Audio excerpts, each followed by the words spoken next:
Hi mga ka-jeep, kamusta po kayo? Ito po, nasa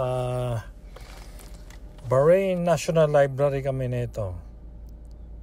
March 23, 2022. So sa pagpasok po, dito kayo mapapadpad at merong view, seaside view siya. Actually, ito yung malapit lang po dun sa hotel na nakuha namin, na napuntahan naming hotel. Tatawid ka lang sa kabila.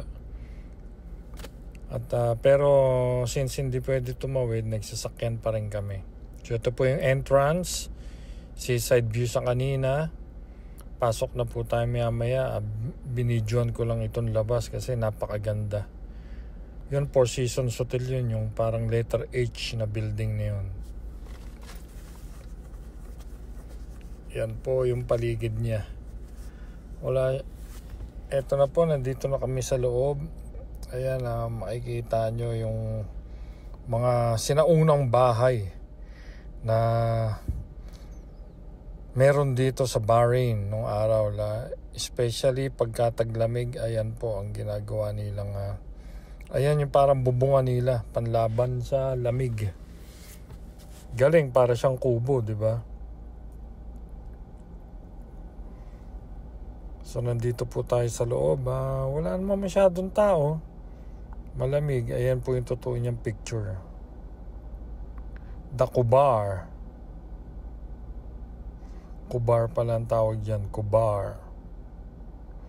Ayan po yung mga details niya. Yung mga infos. Yan yung mga jar nila nung araw. Diyan sila uminom ng tubig. Diyan sila nag-iipon ng tubig. Yan yung mga necklace nila. Mga handmade necklace. So minamano-mano na. Ayan po yung mga coffin nila. Kulungan nila. Pagka matatanda, dyan nilalagay sa malaking jar na yan. Pero yung sa maliit na jar na yan, mga bata po dyan. Yan. Nakakatakot nga eh.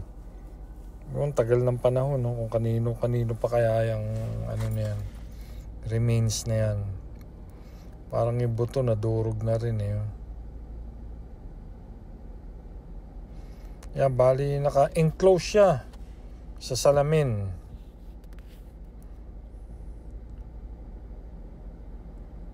Yan yung malaking jar nila na ginawa. So higa nila yung tao dyan, nakabaluktot. Parang ang natulog na nakatagilid siguro. Parang gano'n ang forma niyan. Nung nilibing, buo pa yung ngipin, no? Tagal ng panahon, no? Ganun pala yun. Ang ngipin, nandun lang talaga. Hindi siya mawawala, no?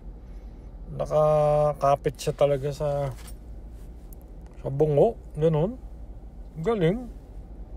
Kala ko sa gilagid. Kala ko pag nawala na yung gilagid, matatanggal na yung ngipin. Yan pa isang klase. Parang ito, parang binaon lang sa lupa ito yata kung paanong pagkakalibing nila, kinuha nila, nilapag nila dyan, ganyan yun.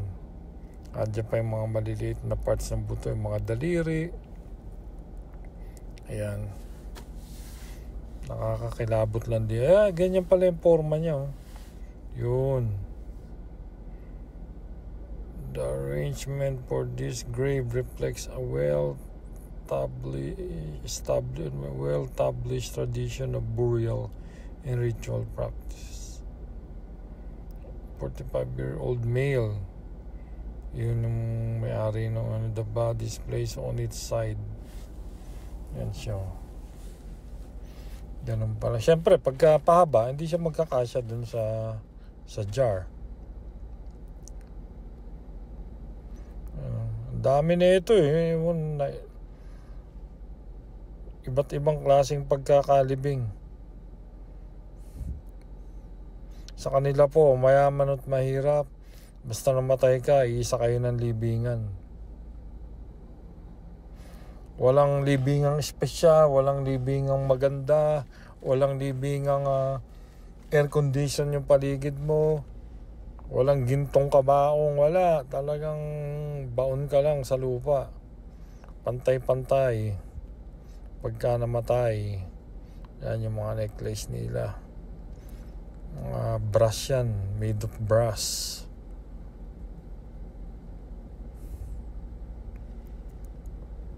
Yan siguro may mga mataas ang posisyon nito, mga estado sa buhay, mga nagsusuot nito.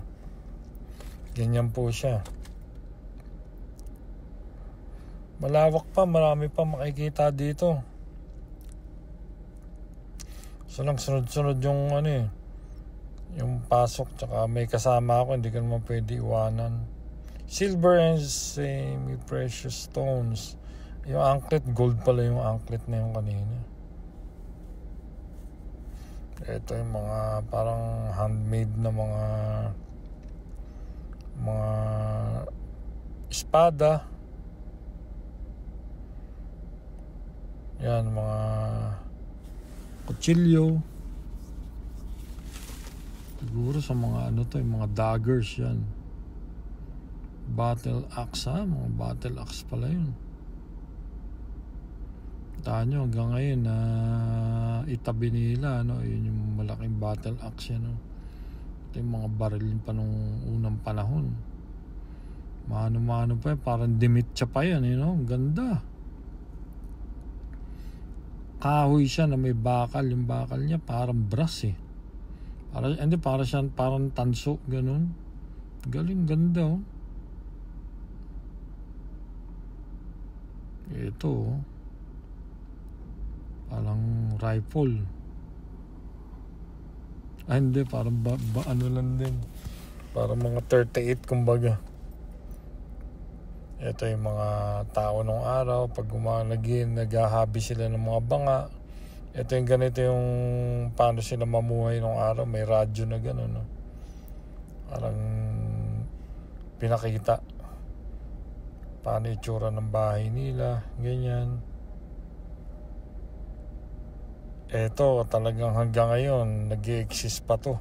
Yung pugon nila nalutuan ng tamis. Yung bilog na yan, hindi pizza yan, tinapay yan. Yan yung parang tinapay na pizza ang dating, pero tinapay siya. Imbis na shape siya ng pandesal, shape siya ng papizza. Ayan yung parang mga minatamis nila, mga noodles, yan. Ganon. Tapos ito yung nasa taas na yan, parang nagluluto siya, something na may hinahalo siya. Siguro yan yung minatamis, parang matamis na may barber na rin pala nung araw, may barbero na rin. May imagine mo kung paano itsura nung araw, Galing, may mga gunting na rin. Kasi ayan yun, yung mga gunting na yun na nakita nyo. Itong hawak ng mama na to, yung kulay pula na yun, yun yung pamaypay. Galing. Dito na po pala kami sa bahay. As usual, tuwing pagdating sa bahay, mag-view tayo dito sa salamin para makita natin yung labas. So ayan, traffic po ulit. Dahil uwian na, gabi na, 8:00 na dito. So traffic pa rin. So salamat po ulit sa panonood ninyo. Paki-subscribe po.